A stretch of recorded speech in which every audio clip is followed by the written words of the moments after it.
Bonsoir, madame, mademoiselle, messieurs. Bonsoir, cher peuple africain, cher peuple sahélien, cher peuple du Mali. Bonsoir. Vous avez en face de vous le camarade Amara Silla, communément appelé le juriste chercheur.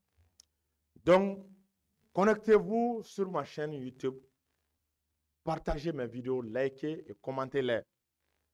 Je me ferai autant que possible de traduire mes vidéos que je fais en bambara en français, chose qui n'est pas facile, mais je me forcerai dans la limite de mes possibilités. Nous allons parler aujourd'hui d'un sujet incroyable. Un sujet à un moment où tout le monde pensait que ce sujet a été enterré, mais ce sujet refait surface. Il s'agit de quoi? Il s'agit encore de la force, de la mise en attente, de l'alerte, de la force en attente de la CEDEAO. Vous savez, il y a plusieurs années de cela, la CEDEAO projetait de mettre sur pied une force en attente, composée des fois de 10 000 hommes, composée des fois de 5 000 hommes. Ça varie au gré de l'évolution des années, au gré de l'évolution des besoins. Mais la force n'a jamais vu le jour. Elle est toujours en attente. Subitement, l'organisation a tenu une réunion il y a quelques jours de cela, au cours de laquelle elle a souhaité à nouveau remettre sur pied cette force en attente, dans le but cette fois-ci de lutter uniquement contre les terroristes dans le Sahel. Vous savez,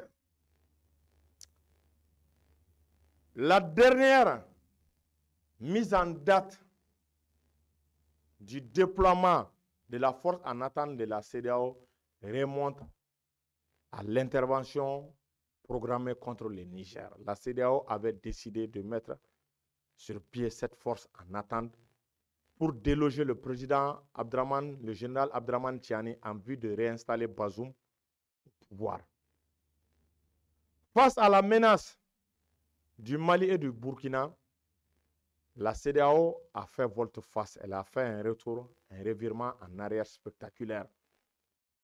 Donc la force n'a pas vu le jour. Cette fois-ci, ils sont venus avec une nouvelle technique.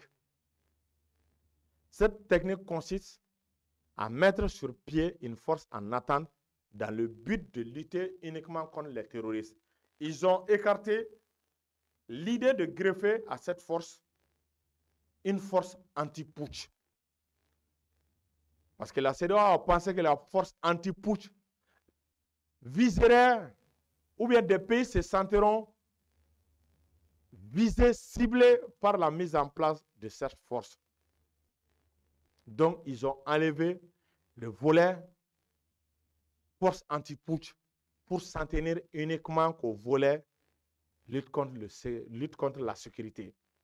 Et disons lutte contre l'insécurité. Et tout en spécifiant un lieu stratégique qu'on appelle le Sahel. Donc, l'emploi ou l'utilisation de la force sera destinée pour le Sahel. Mes chers amis, vous savez ce qui est plus drôle dans cette histoire, c'est que les pays de l'AES se sont retirés de la CEDEAO. Ils ont décidé de ne plus coopérer avec la CEDEAO. En même temps, les pays de l'AES sont suspendus de cette organisation.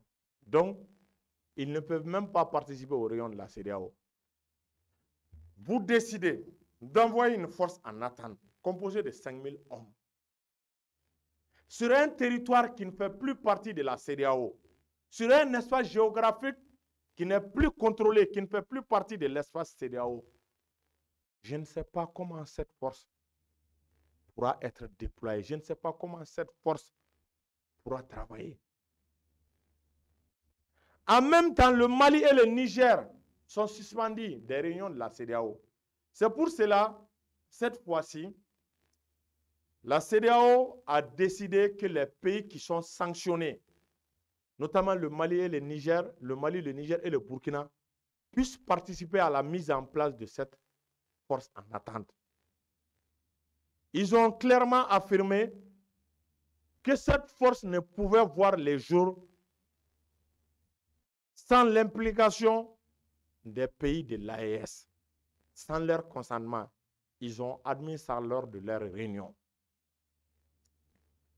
Mais la CEDEAO a oublié vraiment un volet. Je ne sais pas, c'est par inadvertance ou bien, je ne sais pas, c'est par hypocrisie ou bien ils préparent un autre complot contre l'AES. C'est que les pays de l'AES sont parvenus à lutter contre les terroristes dans leur espace géographique. Le Mali a récupéré Kidal. Le Mali a tué Abu Ouzeifa. Qu'est-ce que le Mali aura à foutre de cette force en attente qui viendra encore s'ajouter à l'armée malienne, aux forces russes, pour lutter contre le terrorisme, puisque le terrorisme même pratiquement n'existe plus au Mali. Le Burkina est parvenu à libérer plus de 147 pays avec l'arrivée du capitaine Ibrahim Traoré. Qu'est-ce que le Burkina aura à foutre de cette force en attente? Sans compter que le Niger, à lui seul, est parvenu vraiment à sécuriser ses frontières, à lutter contre les terroristes de façon très efficace. Et récemment, le Niger a même organisé un exercice conjoint pour le compte de l'AES impliquant le Mali, le Niger, le Burkina, le Togo et le Tchad en vue de lutter contre les terroristes. Face à tout ce que je viens de relater, vraiment, je vois très mal les pays de l'AES se joindre à la CEDEAO dans le but de former une équipe destinée à lutter contre les terroristes, puisque le terrorisme n'existe pratiquement plus au Sahel. Donc, si les terroristes sont déjà vaincus au Sahel, quel sera le rôle de cette force en attente qui est destinée à lutter contre les terroristes au Sahel? Pourquoi la CEDEAO ne peut pas orienter cette force au Nigeria pour aider l'armée nigérienne à lutter contre Boko Haram? Vous savez que beaucoup d'États échappent au contrôle de l'État du Nigeria pour faute d'insécurité. Les terroristes ont regagné beaucoup de terrain. Cette force sera utile vraiment au Nigeria, au Sahel. Elle pourra aider l'armée nigérienne à reconquérir beaucoup de territoires. Cette force sera utile au Bénin, parce que le Bénin aussi est confronté au terrorisme. Cette force sera utile au Togo ou bien en Côte d'Ivoire. Mais pourquoi au Sahel? Parce que l'idée qui est derrière ça, c'est que la CEDEAO, disons les Occidentaux veulent utiliser la CEDEAO pour revenir dans le Sahel. Ils veulent faire un scénario à l'Ukraine, créer une guerre dans le Sahel avec les pays de l'AES, s'organiser contre les pays de l'AES. L'OTAN va les armer. Il y aura peut-être, on ne sait pas, une confrontation entre les pays de l'AES et les pays de la CEDEAO. Les pays de l'AES seront soutenus par la Russie et ceux de la CEDEAO par l'OTAN. Donc, vous voyez que l'Occident se prépare à faire une guerre par procuration dans le Sahel. Donc, ils veulent utiliser la CEDEAO.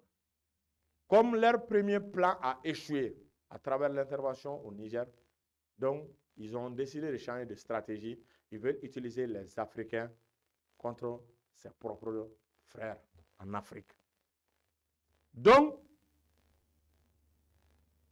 nous demandons vraiment aux pays de l'AES de rejeter catégoriquement leur association à la mise en place de cette force en attente, car elle n'a d'autre but que de déstabiliser le Sahel. Vous savez, le potentiel des ressources naturelles que regorge le Sahel est tellement énorme et inestimable que les Occidentaux ne peuvent pas laisser. Sinon, ils ont été humiliés, traités de tous les noms, chassés. Mais ils veulent revenir par tous les moyens dans le Sahel. Parce qu'ils savent que l'avenir du monde se trouve dans le Sahel. Tel n'est pas le cas de la Russie. La Russie dispose d'énormes potentiels en ressources minières. Ils n'ont pas besoin de notre ressource.